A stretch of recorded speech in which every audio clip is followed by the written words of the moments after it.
오늘은 부활의 능력으로 살아가라라는 제목으로 하나님의 말씀 전하도록 하겠습니다. 여러분 헤르만 헤세라는 작가가 있는데 이 작가가 지은 데미안이라는 책이 있어요. 아마 어렸을 때부터 이렇게 좀 유명한 책이다 보니까 그래도 책의 제목 정도는 그래도 한두 번씩은 들어보셨을 거예요. 제가 이 데미안이라는 책의 제목을 처음 접했을 때는요, 이게 무슨 약자인 줄 알았어요. 무슨 약자냐면 대단히 미안해 뭐 이런 약자로 데미안 이런 책을 이름을 줬나라고 생각했는데 책을 읽어보니까 뭐 미안해라는 그런 내용하고는 전혀 다른 내용의 책이더라고요. 이 책의 실제 주인공은요, 싱클레어라는 한 젊은 청소년입니다. 네, 기독교 가정에서 부유한 기독교 가정에서 자란 지극히 평범한 너무나도 모범적인 그런 소년이 바로 싱클레어라는 주인공이에요. 근데 이 주인공 옆에 누가 있냐면 크로머라는 굉장히 좀 불량스러운 청년이 한 명 있습니다. 왜 여러분 어렸을 때 동네에 이런 우리 학생들 한두 명씩 있어요. 또래보다 덩치가 좀 더 크고 껌 좀 씹고 침 좀 뱉고, 그러면서 그 또래 중에서 우두머리 생활을 좀 하는 그런 친구들 있잖아요. 그런 친구가 바로 크로머라는 친구입니다. 그런데 이 싱클레어가요, 크로머를 보면서 자기도 뭔가 모르게 이 크로머를 좀 닮고 싶은, 영웅처럼 되고 싶은 그런 마음이 있었던 거예요. 그래서 나도 좀 어둠의 세계에서 인정받고 싶은 그런 마음이 있었던 거죠.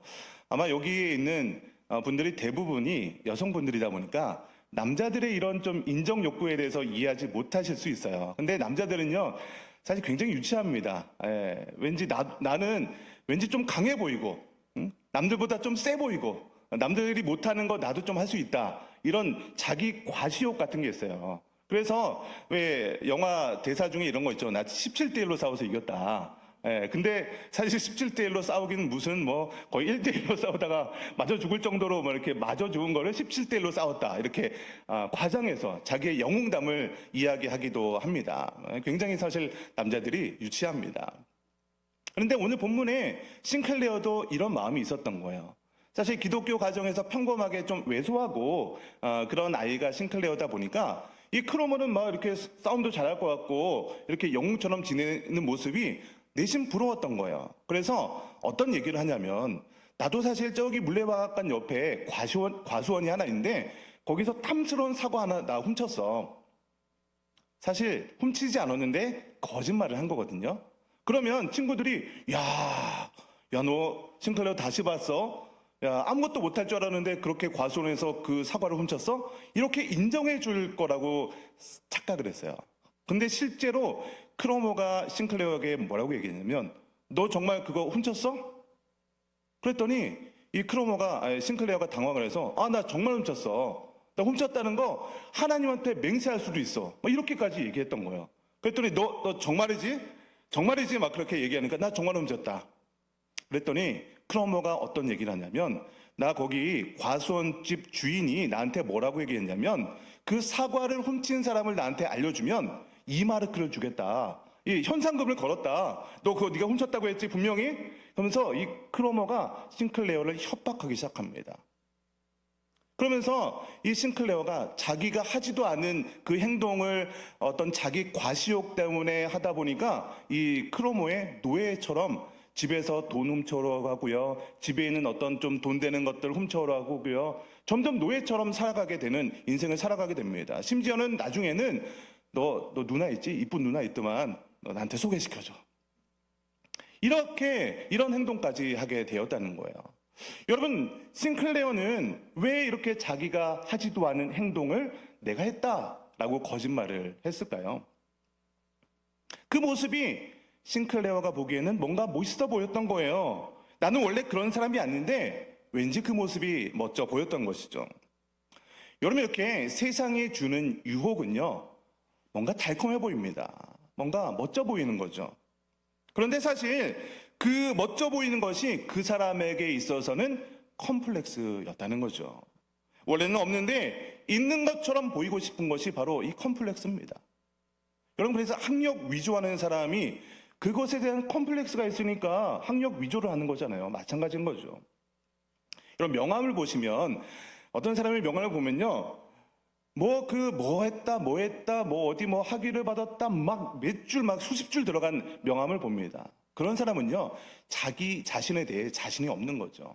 그러나 정말 자기 자신에 대해서 자신 있는 사람은요, 명함에 이름 석자만 딱 넣어도 뭐 더 이상 설명이 없는 사람들입니다. 여러분, 유재석 어떻습니까? 설명이 필요합니까? 네, 설명이 더 이상 필요 없는 거예요. 근데 설명이 많이 필요한 사람이 있죠. 네, 그런 사람은 막 주저리 나 이것도 했고 저것도 했고 그러면서 자기 과시욕이 있는 거죠. 여러분, 우리가 세상에 화려해 보이는 것들을 어떻게 해서든지 얻으려고 노력을 하다 보면 사실은 그것을 얻기보다는 그것의 노예가 될 수밖에 없는 거예요. 여러분, 세상에 수많은 사람들이요, 성공과 명예를 얻기 위해서 자신의 영혼까지 팔아버리려고 합니다. 여러분, 그러한 인생을 살아가게 되면 결국에는 사단의 종노릇하고 사단의 노예 신세를 면하지 못하게 되는 거죠. 여러분, 그러한 인생은요, 살아있지만 영적으로 죽은 것 같은 인생을 살아가게 될 수밖에 없는 것입니다.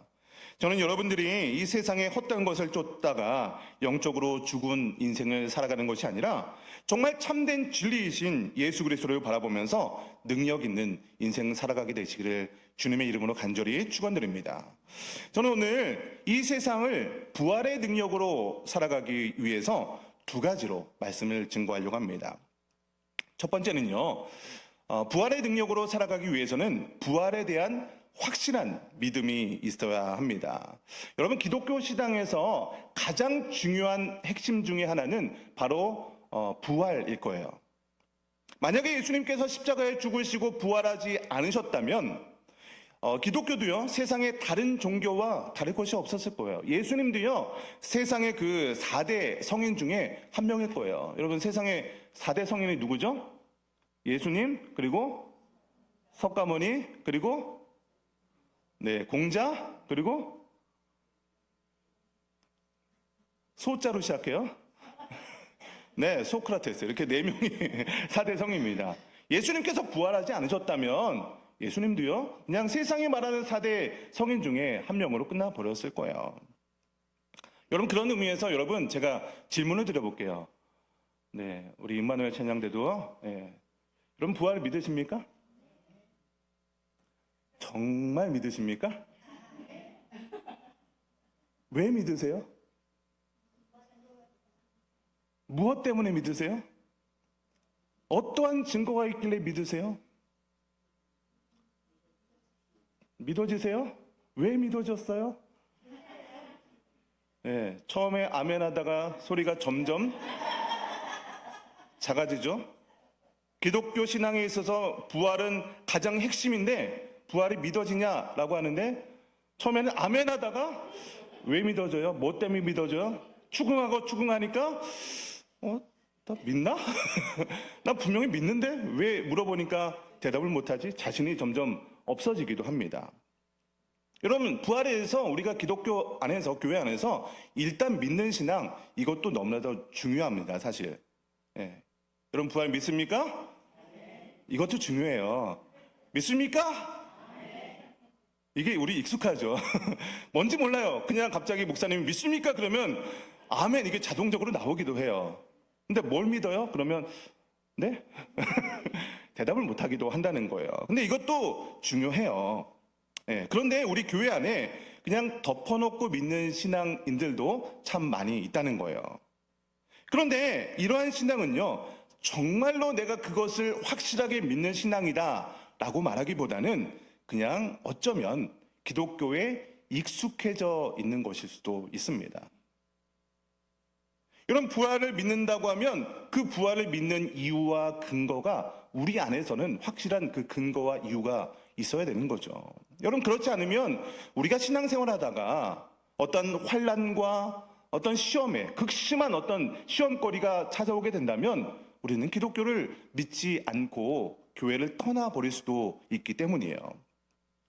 이종필 목사님이 쓴 책 중에 믿고 싶지만 믿어지지 않는 이에게라는 책이 있습니다. 제가 실제 책을 하나 갖고 왔는데요. 이 책입니다. 굉장히 작은 소책자고요. 보이실지 모르겠지만 굉장히 얇아요. 페이지가 뭐 한 136페이지 이렇게 찍히네요. 굉장히 작은 소책자인데 여기에 나와 있는 일화를 하나 좀 소개해 드리려고 합니다. 목사님네 교회에 어떤 한 청년이 찾아온 거예요. 교회에 등록을 했습니다. 근데 청년이 원래는 교회를 한 번도 다녀본 적이 없는 교회 안 다닐 때는 기독교에 대해서 굉장히 거부감을 있었던 안티크리스찬이라고 있어요. 기독교를 욕하고 그거 거짓말이다, 뻥이다 막 이러면서 기독교를 욕하던 청년이 교회에 찾아와서 그 교회에 있는 양육과정과 여러 가지 훈련과 봉사와 예배를 열심히 참여하기 시작하면서 누가 보더라도 굉장히 좋은 신앙생활을 하기 시작한 거예요. 이렇게 한 2년 정도의 시간이 흘렀습니다. 이 청년이 이제 회사를 다니는데 전라도 광주에 회사가 파견을 나가야 되는 그런 일이 벌어진 거예요. 여러분, 전라도 광주에서 서울까지 오려면 얼마나 많은 시간이 걸립니까? 그래서 일반적으로 이렇게 멀리 파견을 나가게 되면 그 가까운 교회에 출석하는 것이 좀 일반적이잖아요. 근데 이 청년은요, 교회 나온 지 2년밖에 되지 않았는데 매주일 한 주도 빠지지 않고 전라도 광주에서 서울까지 예배를 참석하는 거예요. 그래서 성도들이 야, 저 청년 정말 교회 나온 지 그렇게 오래되진 않았지만 자, 저 청년의 믿음은 거의 장로급이다. 이렇게 칭찬이 자자했습니다. 이렇게 시간이 이렇게 3년 정도가 지난 거예요. 그런데 이제 교회에서 세례식을 하잖아요. 우리도 지난 주에 세례식을 했는데 세례식을 한다고 이제 광고를 하는데 이 정도의 믿음의 청년이라면 세례 받을 만한 자격이 될까요? 네, 충분히 되잖아요. 그래서 이 청년이 이제 세례 광고를 하는데 세례 신청을 안 하는 거예요. 그래서 여러 번 하는데도 신청을 안 하길래 이제 그 이 목사님이 직접 한번 물어봤어요. 왜 세례를 받지 않은 이유가 특별히 있냐 이렇게 물어봤더니 이 청년이 이렇게 대답을 하는 거예요. 저는 아직 기독교인이 아닌 것 같아요. 그래서 이 목사님이요, 이 청년이 그래도 꽤 겸손한 청년이구나 이렇게 생각을 하고 또 뭐 세례 받으라고 뭐 강요할 수 있는 건 아니잖아요. 그래서 좀 시간이 이렇게 흘러 넘어갔습니다. 좀 시간이 지나서 이제 한 형제들 한 10명 정도하고 같이 이제 MT를 간 적이 있대요. 가서 뭐 이런저런 얘기도 하고 뭐 여러 가지 뭐 성경 말씀에 대해서 나누고 있다가 이제 좀 자유 시간이 됐는데 이 청년이 다른 형들한테 이렇게 질문하는 거예요. 아니, 그런데 형님들은 부활이 믿어지세요? 이렇게 질문했던 거예요. 그랬더니 이제 믿음의 선배죠. 그런 청년 형들이 나 당연히 믿어지지. 그거 성경에 써 있잖아. 나는 태어날 때부터 교회에 다녔는데 나는 그때부터 믿어졌어. 어떤 청년은요, 그거 역사적 사실이기 때문에 난 믿어진다. 뭐 이렇게 얘기를 하는 거예요. 근데 이렇게 선배들이 그렇게 부활이 믿어지는, 자신이 믿어지는 그 부활에 대해서 이야기했음에도 불구하고 청년의 표정이 점점 굳어지는 거예요. 아니, 나도 그건 알겠는데, 아니, 그래서 왜 어떻게 그 부활이 믿어지냐고 다시 반문하는 거예요. 그러니까 이 청년도 사실은 나도 부활에 대해서 믿고 싶은데 마음으로 믿어지지가 않는다는 거예요. 나도 믿고 싶은데 나도 답답한데 형들은 어떻게 해서 그 부활이 어떻게 보면 죽은 사람이 살아난다는 거 과학적으로 이성적으로 이해할 수 설명할 수 없는 일이잖아요. 그 부활이 어떻게 형들은 믿어지냐고 다시 반문을 하는 것을 보게 됩니다. 그러면서 그 청년이 그 세례 안 받는 이유가 나는 기독교인이 아닌 것 같아서 세례를 안 받습니다 라는 그 이유가 이때 알게 됐다고 합니다. 그러면서 이정표 목사님이 부활에 대해서 이 책에 자세히 설명되어 있습니다. 그러니까 여러분 이 책을 읽어보시면 부활에 대해서 자세히 설명하니까 읽어보시면 되겠습니다 라고 끝내면 도대체 이 책이 뭐라고 써 있는 거야 궁금해서 설교에 집중하지 못할 것 같아서 제가 간략하게만 이 책에 나와 있는 그 이종필 목사님이 부활에 대해서 이 청년에게 소개했던 내용을 간략하게만 좀 소개를 해드리도록 하겠습니다. 이 부활을 설명할 때 이렇게 설명한 거예요. 믿어지지 않고 있잖아요. 믿고 싶은데. 그래서 누구나 이성적으로 논리적으로 동의할 수 있는 역사적 사실에 대해서 서로가 이게 중심되는 그 만나는 지점을 설명했던 거예요. 이렇게 설명합니다. 예수라는 인물이 있는데 1세기에 예수라는 인물이 존재했는데 그 예수가 십자가에서 처형을 당했어. 여러분 맞습니까? 이거 역사적 사실입니까? 역사적 사실이에요. 이건요. 그냥 예수라는 인물이 있었다. 4대 성인 중에 하나라고 모든 사람들이 인정하잖아요. 근데 그 예수가 십자가에 처형을 당했다. 다 역사적인 사실로 인정할 수 있는 거예요. 그리고 예수를 따르는 제자들에 의해서 기독교 신앙이 전파됐다. 맞죠? 누구나 인정할 수 있는 사실이죠. 그리고 그 기독교 신앙을 전하던 제자들이 죽임을 당하기도 했다. 여러분 로마에서 카타콤 막 그런 거 많이 있잖아요. 역사적 뭐 유적지로도 굉장히 많잖아요. 땅굴 파고 막 들어갔던 거 인정할 수 있습니다. 기독교는 로마 제국 안에서 300년 정도 극심한 박해를 받았는데 그 박해의 시작은 네로 황제 때부터였다. 예, 네로 황제의 그런 어떤 그 기독교인들이 불질렀다 막 그러면서 엄청난 박해를 했잖아요. 역사적 사실입니다. 다 인정하는 부분입니다. 그런데 4세기가 되면서 로마에서 기독교가 국교로 승인됐습니다. 사실이죠? 로마가 멸망했는데 그 이후에도 기독교 신앙은 전 세계에 전파되어서 세계인의 종교가 되었어요. 여러분 누구라도 인정할 수 있는 그런 부분들을 제가 언급했죠. 여기서부터 시작했던 거예요.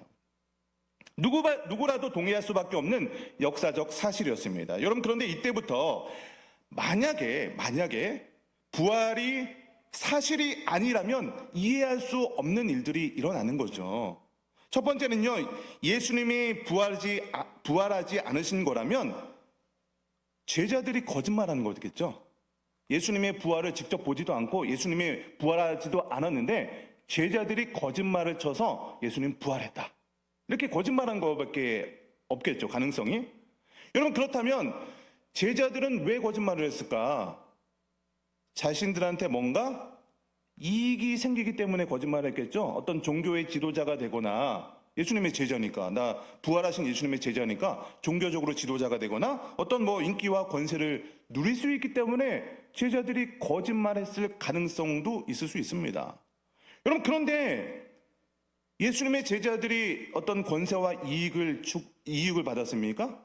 나중에요, 예수님의 제자들이 죽음을 당합니다. 엄청난 박해를 당하기 시작합니다. 베드로와 바울은요, 네로 황제에 의해서 처형당했어요. 자신들이 거짓으로 만든 기독교 신앙 때문에 내 목숨을 바친다는 거 여러분 이해할 수 있을까요? 내가 거짓말했어요. 내가 잠깐 이익에 눈이 멀어서 거짓말을 쳐서 예수님 부활하지도 않았는데 내가 거짓말하는 거예요. 근데 너 이거 예수님 부활하신 거 맞아? 너 아니면 죽인다? 이렇게 했는데 여기서 인정한다는 거 있을 수 없는 것이죠. 만약에 예수님의 제자들이 거짓말을 해서 복음을 증거받은 사람들, 당시의 초대교회의 성도들은 뭐 거짓말을 막 해서 세뇌를 당했다고 하면 뭐 믿을 수도 있을 수도 있어요. 그런데 거짓말한 당사자, 예수님의 제자들은요, 내 이익이 사라지는 순간 내 목숨을 구하는 게 맞지 않겠습니까? 이성적으로. 그런데 예수님의 제자들은요, 자신들의 죽음을 선택했다는 거예요. 거짓말 때문에 자기가 죽어요? 있을 수 없는 일입니다. 사람은요, 사람의 습성을 보면요, 나한테 이익이 사라지는 순간 이익을 추구할 수밖에 없는 게 사람의 그런 습성입니다. 두 번째는요, 제자들로부터 믿는 성도들의 신앙도 이해할 수 없습니다, 사실. 성도들은요, 이제 계속해서 300년 정도 시간 동안 엄청난 순교와 박해를 당하기 시작합니다. 여러분, 제자들의 거짓말을 믿고 잠깐은 세뇌당했다고 생각을 하고 믿을 수도 있습니다. 여러분, 그러나 300년이라는 시간 동안에 박해를 당함에도 불구하고 그것을 내 자녀의 자녀들까지 그 기독교 신앙을 유지할 수 있을까요? 어떤 거짓말 때문에? 여러분, 상식적으로 이해할 수 없는 일이 벌어지는 거죠. 여러분, 여기서 끝나는 것이 아닙니다. 그렇게 로마가 기독교인들을 박해했는데, 그렇게 박해했던 로마인들이 그 기독교를 자신들의 국교로 인정을 했습니다. 있을 수 없는 일입니다. 그리고 그 거짓된 종교가 전 세계 사람들에게 전파되어서 그것을 믿는 신앙이 되었다는 거예요. 여러분, 결론적으로 예수님께서 부활하지 않으셨다면 기독교 신앙은요, 1세기를 넘기 전에 저거 소수의 미친 사람들이 추종하는 이단적인 신앙으로 판명되었을 거예요. 여러분, 1세기의 로마 사람들이 바보가 아닙니다. 로마 사람들은요, 그리스 헬라 철학에 굉장히 그런 뛰어난 그런 능력을 가지고 있었던 사람이에요. 여러분, 로마에 가보면 아직도 콜로세움이라든지 굉장히 뛰어난 그런 건축물들을 보지 않습니까? 기술적으로 우리와 비교했을 때 저는 어떤 면에서는 이 시대 사람들보다 1세기 로마 사람들, 그리스 사람들이 훨씬 더 우리보다 좀 똑똑한 것 같기도 해요. 네, 그렇지 않습니까? 여러분, 그런 사람들이 기독교 신앙을 자신들의 국교로 인정했다는 거죠. 여러분, 그것만 보더라도 기독교 신앙은요, 분명한 역사적 사실로 기반한 증거라는 것을 우리는 알 수 있는 것이죠. 이런 얘기를 이정표 목사님이 믿고 싶지만 부활이 믿어지지 않는 청년에게 설명을 해 주었던 거예요. 그랬더니 이 청년이 이렇게 얘기를 하는 거예요. 목사님, 이제 됐습니다. 이제 부활이 믿어져요. 이제 나 세례 받아도 될 것 같습니다. 여러분, 부활의 신앙 어떻게 하면 능력 있는 부활의 능력으로 살아갈 수 있을까요? 이 부활에 대해서 우리가 확실하게 믿을 때 우리는요, 이 땅 가운데 부활의 능력으로 이 세상을 살아가게 됨을 믿으시기를 주님의 이름으로 간절히 축원드립니다. 두 번째, 부활의 능력으로 살아가기 위해서는요, 영적인 죽음에서 부활해야 합니다. 여러분, 본문 12절 말씀을 다시 한번 읽어보겠습니다. 우리 고린도전서 15장 12절입니다. 시작! 그리스도께서 죽은 자 가운데서 다시 살아나셨다 전파되었거늘.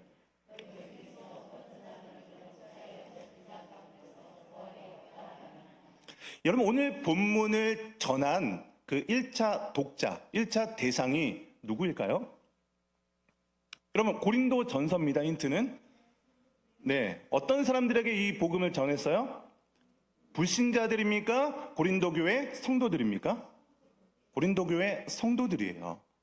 여러분, 부활에 대해서 증거를 하는데 불신자들, 그러니까 아예 예수에 대해서 믿지 않는 사람에게 부활을 증거할 때와 성도들한테 복음을 증거할 때는 설명하는 방식이 다르겠죠. 오늘 본문은요, 불신자들을 향해서 이 예수의 부활이 사실이다, 이거 팩트다, 이것을 강조하기보다는 고린도 교회 성도들에게 조금 더 깊이 있는 어떤 부활에 대한 메시지를 증거하기 위해서 이 부활을 사용하고 있었다는 것입니다. 여러분, 그래서 오늘 본문이 강조하고 있는 것은 부활에 대한 팩트, 역사적 사실을 증거하기보다는 예수님께서 부활하셨다는 그것을 기본적으로 오늘 본문에 깔려있는 전제로 서로 이해를 하고 부활을 믿냐 안 믿냐 이것을 설명하는 것에 초점이 있는 것이 아니라 고린도 교회 성도들에게 사도 바울이 신앙적으로 강조하고 싶었던 것이 따로 있었던 겁니다. 여러분, 오늘 12절부터 우리 본문을 계속 보다 보면 반복적으로 나오는 단어가 있는데요, 죽은 자라는 단어가 계속해서 반복적으로 나옵니다. 여러분, 성경에서 반복적으로 나오는 단어는 그 저자가 강조하고 싶은 이야기겠죠. 여러분, 그래서 오늘 본문이 강조하고 싶은 것은 그리스도가 부활했다라는 것을 강조하기보다는 죽은 자가 살아났다라는 것을 강조하고 싶었던 거예요. 그러니까 성도들에게 하는 거기 때문에 예수의 부활을 강조하기보다는 죽은 자가 살아나는 것에 대한 더욱더 깊은 강조점을 두고 싶었던 겁니다. 그 삼일교회 심우하는 송태근 목사님이 오늘 본문을 설명하시면서 이 죽은 자에 대해서 두 가지 품사로 이 죽은 자를 설명할 수 있다라고 이야기를 하시더라고요. 두 가지 품사 중에 첫 번째는요, 명사로서 죽은 자를 사용할 텐데요, 이때는 이 명사로 죽은 자는요, 살아있었는데 죽은 자라는 것을 뜻하는 거예요. 그러니까 생물학적인 상태로서 죽은 것을 표현하는 거죠. 근데 두 번째 품사는요, 형용사로도 죽은 자를 사용할 수 있다고 합니다. 이때는요, 살아있지만 죽은 것과 같은 상태, 내면적으로 죽어있는 상태, 살아있는 것 같아요. 겉으로 볼 때는 살아있는 것 같아요. 근데 내면적으로 죽어있는 상태를 형용사적으로 표현할 때 그런 해석을 할 수 있다고 합니다. 오늘 본문에서 사용되는 죽은 자는요, 당연히 1차적으로는요, 생물학적인 죽음을 이야기하는 거입니다. 이거는 전제로 깔려 있는 거예요. 그러나 바울이 고린도 교회 성도들에게, 그리고 오늘날 저와 여러분에게 형용사로 이 죽은 자를 사용하면서 강조하고 싶은 것은 살아있지만 영적으로 죽어있는 상태에 있는 기독교인들에게 경고의 메시지를 전하고 있는 것입니다. 제가 오늘 설교 처음 시작할 때 그 헤르만 헤세의 데미안이라는 책의 내용을 잠깐 소개를 해드렸는데요. 이 싱클레어라는 이 아이는요, 사실 객관적으로 보면 남들이 볼 때 부러워할 만한 그런 기독교 부유한 가정에서 살아가고 있었던 아이였습니다. 그런데 자신에게 없었던 세상의 화려한 것들, 멋져 보이는 것들을 위해서, 그것을 얻기 위해서 거짓말을 하기 시작했었죠. 그러면서 싱클레어는요, 크로모의 노예 생활을 지속적으로 할 수밖에 없었습니다. 마찬가지로 저와 여러분들이 기독교인으로서 이 땅에 살아가는 것은요, 하나님의 자녀가 되는 권세를 누리면서 살아가는 거죠. 저와 여러분은요, 하나님께서 복을 부어주시는 그런 하나님의 복을 받는 그런 권세를 누리는 자들이에요. 그런데 세상 사람들이 살아가는 것을 보니까, 야, 내 친구를 보니까, 야, 뭐 여행도 잘 다니고, 뭐 교회도 안 나오는데 돈도 잘 버는 것 같고, 뭐 항상 어떤 뭐 좀 여유 있는 것 같고, 좀 술도 마시고, 뭐 여행도 다니고, 주일날도 빼먹고, 이런 것들이 우리 기독교인들의 눈에 볼 때 내가 누리지 못하는 거잖아요. 근데 그게 반짝반짝거리고 좋아 보이고 화려해 보이고 뭔가 어떤 동경의 대상으로, 유혹의 대상으로 우리 마음 가운데 찾아올 때도 있다는 거죠. 성경을 보면 육신의 정욕과 안목의 정욕과 이생의 자랑을 쫓아하고 그것을 추구하고 싶은 그런 유혹이 생긴다는 거예요. 여러분, 그런 유혹에 빠져서 세상을 즐기면서 세상의 가치관을 쫓아서 살아가다 보면 처음에는 그것이 좋아 보일 수 있어요. 역시 돈이 좋아. 아름다운 여행지를 가보니까 역시 그래, 우리 누리면서 살아야 돼. 왜 이렇게 고리타분하게 내가 그렇게 매일 주일마다 교회 다니면서 11조 꼬박꼬박 바치면서 목사님이 헌신하라고 하면, 봉사하라고 하면 그거 뭐 시간 다 투자하면서 내가 왜 그렇게 살았을까? 이렇게 좋은 세상이 있는데 내가 왜 그랬을까? 여러분 그러십니까? 대답을 못 하시네요. 처음엔 좋아 보일지 모릅니다. 여러분, 그러나 그런 인생을 살아가다 보면 결국에는 세상의 노예가 되어서 살아갈 수밖에 없다는 겁니다. 여러분, 그러한 사람은요, 살아있는 것 같지만, 겉으로 보기에는 살아있는 것 같지만 영적으로는 완전히 죽어있는 그런 영적으로 죽어있는 사람들의 모습이라는 거예요. 그럼 세상을 바라보세요. 세상에 잘 나가는 사람, 멋진 외제차를 끌고 다니는 사람 너무 멋져 보이십니까? 영적으로 죽어있는 사람들이에요. 썩은 내가 풀풀 풍기는 그런 사람들의 모습이라는 거예요. 여러분, 우리가 영의 눈을 떠서 그 모습을 바라볼 수 있어야 하는 것이죠. 여러분, 누가복음 15장 24절을 보시면 우리 함께 자막을 보시고 누가복음 15장 24절 말씀을 같이 한번 읽어보겠습니다. 시작. 이 내 아들은 죽었다가 다시 살아났으며 내가 잃었다가 다시 얻었노라 하니 그들이 즐거워하더라. 여러분, 누가복음 15장 이 내용 너무나도 잘 아시는 내용이죠. 탕자의 비유죠. 본문을 보니까 내 아들은 죽었다가 다시 살아났다라고 기록을 하고 있죠. 그럼 이 죽음이 명사로서 죽은 상태를, 생물학적 상태를 얘기하는 겁니까? 아니면 형용사로서 살아있지만 죽은 자를 얘기하는 걸까요? 형용사로 사용한 거죠. 아버지를 떠났는데 죽어있는 상태다라고 얘기하는데 그게 생물학적인 죽음을 얘기하는 것이 아니죠. 다시 돌아왔습니다. 그랬더니 다시 살아났다라고 하는 것, 생물학적인 죽음에서 부활을 얘기하는 것이 아닙니다. 영적인 상태를 의미하고 있는 거예요.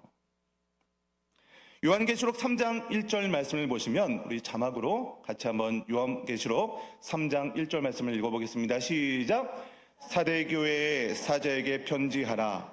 하나님의 7 영과 7 별을 가지신 이가 이르시되 내가 내 행위를 아노니 내가 살았다는 이름을 가졌으나 죽은 자로다.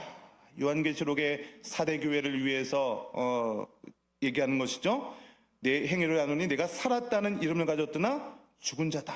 여기서 말하고 있는 죽은 자가 어떤 품사를 사용했어요? 명사예요? 형용사예요? 형용사로서 살아있는 것 같지만 영적으로 죽은 자를 이야기하고 있다는 것입니다. 여러분, 우리 부활에 대해서 사실 너무나도 많이 들어왔습니다. 부활에 대해서 주일학교 때부터 귀에 딱지가 않도록 부활 들었습니다. 그래서 부활이라는 어떤 사실에 대해서, 팩트에 대해서는 너무나도 익숙해져 있습니다. 어쩌면 부활절 행사, 그 많은 행사, 여러분 몇십 년 교회 다니셨어요? 매년마다 돌아오는 부활절 행사잖아요. 그 부활절 행사가 정말로 내가 살아있는 어떤 예수 그리스도의 부활을 경험하기보다는 어쩌면 식상한 부활절 행사가 되어버릴 수도 있다는 겁니다. 여러분, 그러나 이렇게 교회 문화에 익숙해져 있다 하더라도 오늘날 영적으로 죽어 있는 사람이 얼마나 많이 있는지 몰라요. 영적으로 죽어 있는 사람은요, 이 세상을 살아가면서 이 세상의 성공과 명예를 추구하는 사람은요, 바로 영적으로 죽어 있는 사람과 같습니다. 그래서 내가 추구하는 것에서, 내가 세상의 것을 추구하는데 그것에 대해서 조금만 손해보더라도 그것을 참지 못하고 분노를 일으키고 화를 내고 다툼과 그런 행동을 하고 있다는 것입니다. 여러분, 오늘 본문인 고린도전서 15장은요 어떻게 보면 고린도전서의 결론과도 같은 내용입니다. 물론 16장도 있지만 거의 뭐 인사말과 부록처럼 쓰여지고요. 사실상 결론은 오늘 15장 말씀입니다. 여러분, 고린도전서 제가 처음부터 이렇게 설교를 하면서 고린도 교회는 영적으로 많은 분쟁이 있었던 교회다라고 말씀드렸어요. 뭐 나는 개바파다, 나는 뭐 그리스도파다, 나는 바울파다, 뭐 그러면서 분열이 있었던 교회입니다. 뿐만 아니라 고린도 교회는요 여러 가지 은사가 굉장히 많이 나왔던 교회들이었어요. 여러분, 그런데 왜 오늘 고린도전서의 결론은 15장에서 부활에 대해서 설명을 하고 있을까요? 그렇게 많은 수많은 분쟁과 분열이 일어나는 그 교회에 수많은 영적인 어떤 은사와 방언과 예언을 하고 수많은 어떤 재물이 있다 하더라도 그 분열의 문제가 해결되지 못한다는 거예요. 그 분열의 문제가 해결될 수 있는 유일한 길은 바로 부활을 통해서, 이 세상을 바라보며 세상을 추구하는 것은 아무리 영적인 능력이 나타나고 뭐 방언을 하고 뭐 봉사를 하고 헌신을 하고 하더라도 내가 세상을 향해서 그 세상을 추구하고 물질과 어떤 성공을 추구하고 있는 한 그것은 해결되지 못한다는 거죠. 결국 예수 그리스도의 부활이 정말로 나의 신앙으로 믿어지고 이 땅에 살아가는 동안에 내가 영적으로 죽어 있지만 육체적으로는 살아있지만 영적으로 죽은 자에서 내가 다시 영적으로 부활할 때만이 이 세상의 분열과 다툼의 문제에서 진정으로 벗어날 수 있다는 것을 고린도전서 15장을 통해서 결론 맺고 있는 것입니다. 여러분, 그렇기 때문에 우리는요 저 천국을 바라보는 부활 신앙을 가지고 영혼을 사랑하는 마음, 영혼을 사모하는 마음이 있어야 우리의 모든 인생 가운데 정말로 부활의 능력 가지고 살아갈 수 있는 줄 믿으시기 바랍니다. 오늘 말씀의 결론을 맺겠습니다. 오늘 우리가 부활의 능력으로 살아가기 위해서는 2가지가 필요하다고 말씀드렸습니다. 첫 번째는요, 부활에 대한 확실한 믿음이 있어야 합니다. 그냥 덮어놓고 믿는 신앙이 아닙니다. 그냥 성경에 나와 있으니까요, 뭐 역사적인 사실이라고 하던데요, 뭐 담임 목사님께서 그렇게 말씀하셨던데요, 그런 신앙이 아니라 정말 내가 이성적으로 정말로 믿어지는, 그 확실히 부활을 믿어질 수 있는 그런 부활의 믿음이 있게 되는 저와 여러분 되시길 바랍니다. 두 번째는요, 부활의 능력으로 살아가기 위해서는 영적인 죽음에서 부활하시기 바랍니다. 교회는 다니고 있지만 살아있지만 영적으로 죽은 자들이 많이 있습니다. 여러분, 영적으로 살아나기 위해서는요, 내 육이 죽어야 되는 거예요. 내 육신이 죽지 않으면요, 절대로 영이 살아날 수가 없는 겁니다. 내가 희생하고 내가 죽을 때, 내 욕심을 내려놓고 내가 헌신하고 내 모든 육적인 것들이 죽을 때, 오히려 나의 영이 살아나서 부활의 능력으로 살아갈 수 있다는 것을 믿으시기를 주님의 이름으로 간절히 축원드립니다. 오늘 본문을 생각하면서 우리 같이 좀 기도했으면 좋겠습니다. 여러분, 제가 여러분에게 부활이 믿어지십니까? 우리 찬양대한테 물어봤지만 오늘 기도하시면서 그 부활에 대한 믿음이 여러분 스스로에게 다시 한번 묻는 질문이 되었으면 좋겠습니다. 여러분, 부활이 왜 믿어지십니까? 여러분, 정말 부활이 믿어지십니까? 여러분, 기도하시면서 하나님, 내가 그냥 기독교 신앙에 익숙한 부활, 그것이 익숙해진 부활이 아니라 하나님, 내가 정말로 내 마음으로 부활이 믿어질 수 있도록 인도하여 주시옵소서. 이렇게 기도하시고 특별히 내가 내 육신이 죽어서 정말로 영적으로 살아나는 놀라운 역사가 일어나게 해달라고 이 시간 함께 통성으로 기도하도록 하겠습니다. 기도하겠습니다. 참 좋으신